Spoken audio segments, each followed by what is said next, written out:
there, I'm Square, and let's talk about anime.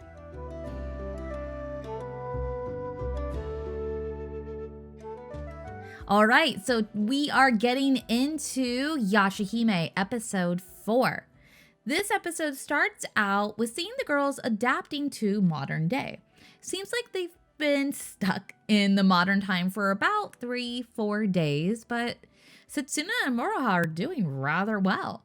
Moroha is getting along super well with the senior citizens who've taken a real liking to her, and Setsuna seems to be spending a lot of time with Sota's wife, Moe, who's apparently a high-level violinist. She's teaching Setsuna violin, who's picking up on it insanely well. Moroha then reveals that she's been in talks with the root-head demon, Ninokubi, and she made a deal with him to trade their rainbow pearls in exchange for time travel back to the past. They say their goodbyes to everyone, but their travel's interrupted by the spirit of the sacred tree, who takes on the form of Kikyo.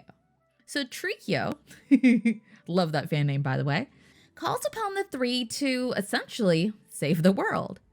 There's been a balance of power between two demons, Toga, Inuyasha and Sesshomaru's father, in the east, and Kirinmaru in the west. But there's been an imbalance since Toga's death and Sesshomaru refusing to take on the role. Trikyo calls on the princesses to defeat Kirinmaru and Sesshomaru. They need that balance of power. One cannot be defeated without the other.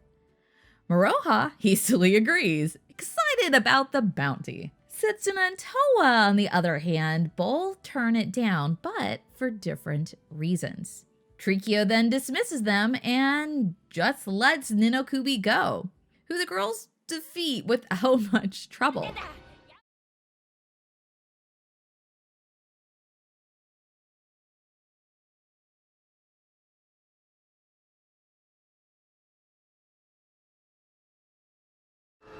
We end the episode with the girls arriving fully back to the past and meeting up with Kayde and company.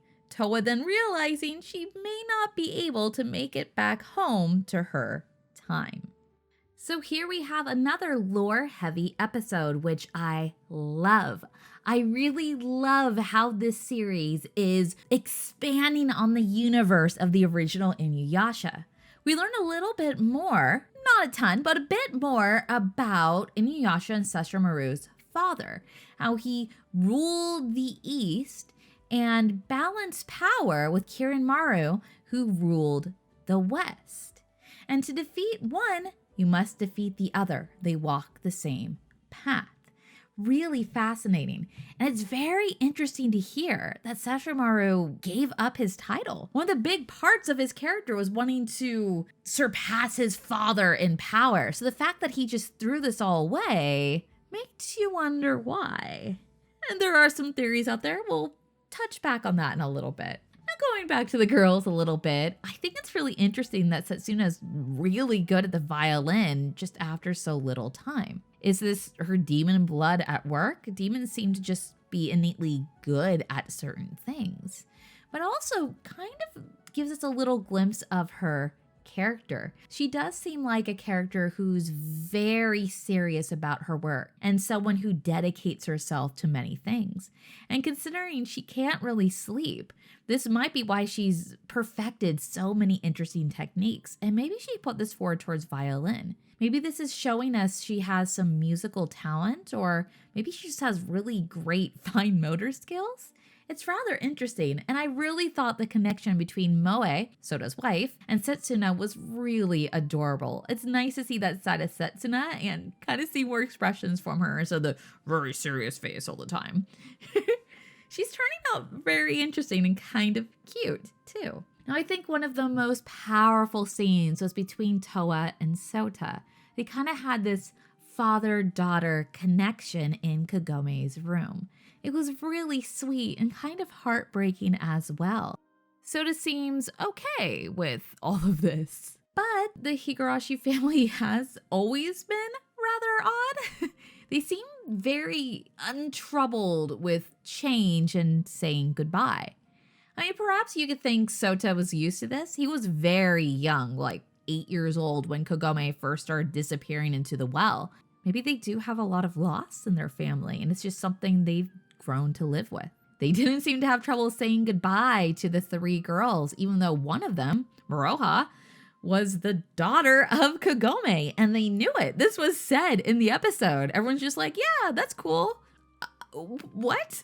You haven't seen Kagome in 20 years. You just met her daughter for the first time, your grandchild, your niece, your great-granddaughter, and you're just like, yeah, she's neat. Okay, bye. What? Again, they've always been really weird. They've always had very strange reactions to everything that's happening with Kagome. Like the first time they met Inuyasha, they just wanted to pet him.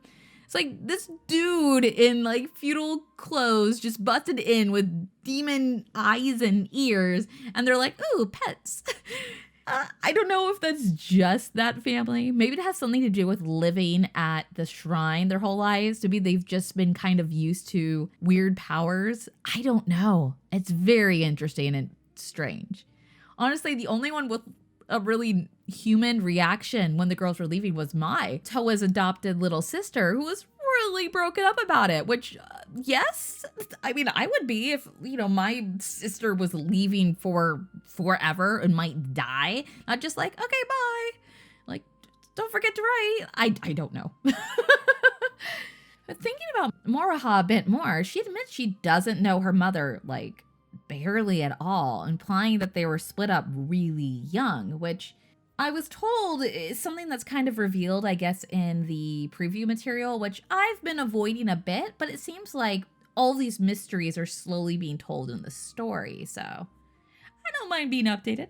I'd like to learn more from the episode if I can, but hey, if people want to share stuff with me, I'm getting kind of involved in the community as well.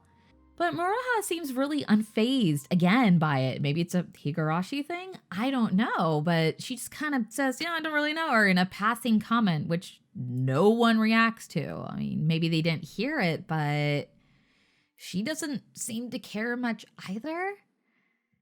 I mean, all of this is leading me to think that Yashahime isn't the story of Inuyasha and his family, but has flipped focus onto Sesshomaru and his. Towa has the most screen time by far and is the only character we get internal dialogue from. She seems to be like the main. This is how we started Yashahime, was from her perspective and her being captured. Setsuna and Towa also seem to be the most important to Trikyo. They are the ones that are Sesshomaru's daughters, and she emphasized, you're the only ones that could do this. You're the only ones that could defeat him. And even though Moroha was like, yeah, let's go, let's get that bounty, she's like, shh, shh, no, shh, shh, shh, quiet, shh, no. Like, what? You have one who's apparently a good bounty hunter, demon slayer, that's willing to do this, but she's like, nah, I need those two as well. And again, their father, Sesshomaru, is the key to saving the world from his defeat. And then we do see who's in the tree. And while they don't use her name, it's kind of hard to deny that it's Rin. Who again, kind of hard to deny she has a very strong connection to Sesshomaru. Now I know there's a lot of theories about Rin and why she's in the tree and the whole situation of Setsuna and Towa's mothers. And while I'm open to hearing these theories, I have not subscribed to any sides yet. I want to see where they go with this. But it is undeniable that this story is really revolving around Sesshomaru and his daughters. So it makes me think that Moroha is going to take kind of a side role in this series. We're getting a little bit about her, but she seems to almost just be the comic relief. Now, as an Inuyasha fan, like a big fan of Inuyasha, obviously, look at this channel, it's hard to deny that's a little disappointing. I do want to know more about Inuyasha. Not that Seshi isn't a great character, but like Inuyasha is the one that I'm tied to. He's the one that, made me fall in love with the series, him and Kagome and everyone else. So I guess we'll have to see where it goes. I do hope they explore Moroha a little bit more, but for now, she's comic relief. It seems like she's a darn good comic relief at least. I do want to go back to what we were talking about in the beginning with Kirin Maru. There seems to be a really big fan theory going around in the subreddits and different discussions. Is there a connection between the demon of the West, Kirin Maru, and Towa's teacher, Osamu Kirin. Now, I feel like there's a lot to this theory. The names are the most obvious place to start. You could tell a lot from a name and how they use it. And Kirin Maru with Osamu Kirin? Hard to deny that there's a little bit of connection there. But even before the name reveal of the other demon leader, the teacher stood out. He got a lot of screen time for just a teacher character. As one of the few reoccurring characters from modern day who has a dedicated name and voice actor, and again, reoccurring outside of family. He just kept popping up. And once you've watched a lot of anime, that becomes a little hard to ignore. Not to mention the Western connection. Toga was a demon from the East, and Kirimaru is a demon from the West. And I don't know about you, but West makes me think English. Don't know if I'm just a selfish American, but that's where my brain goes to. And it seems like that is what Osamu Kirin was teaching, English. Not to mention, he looks a little more Western than a lot of the other characters. That kind of curly hair with a lot of body and that lighter brownish color. Interesting. Lastly, those glasses. The glasses that block out the eyes. Now, not every glasses used in Inuyasha just block the eyes like that in almost a comical way. But a lot in Inuyasha, and in just in anime in general, is told through the eyes. And we often see demons in the Inuyasha series have otherworldly eye colors, lots of reds and golds, things that really stand out. So it makes me wonder, is this something he's hiding behind his glasses? It does seem like there's something there.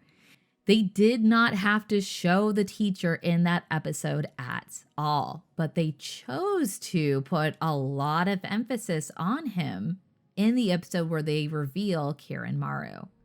This is something we definitely need to keep an eye on.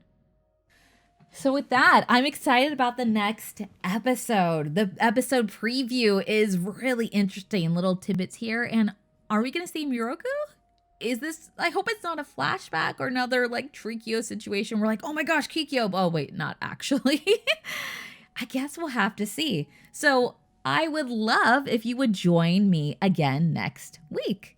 I put out an episode of a review of Yashahime every week, and along with other content weekly. I'm working on some art content, and I think I'm going to review a few other anime series. I've been watching a lot of anime during this time, should I say. So it'd be really interesting to be inspired to draw a bit more fan art and discuss some series a little bit. So if you could, I would love if you would like, subscribe, comment, anything like that really helps the channel be seen. We're still a really small channel, but every little bit helps. And I really appreciate people sharing around my videos. So thank you again for joining me. I will see you next time, and please have an artsy day.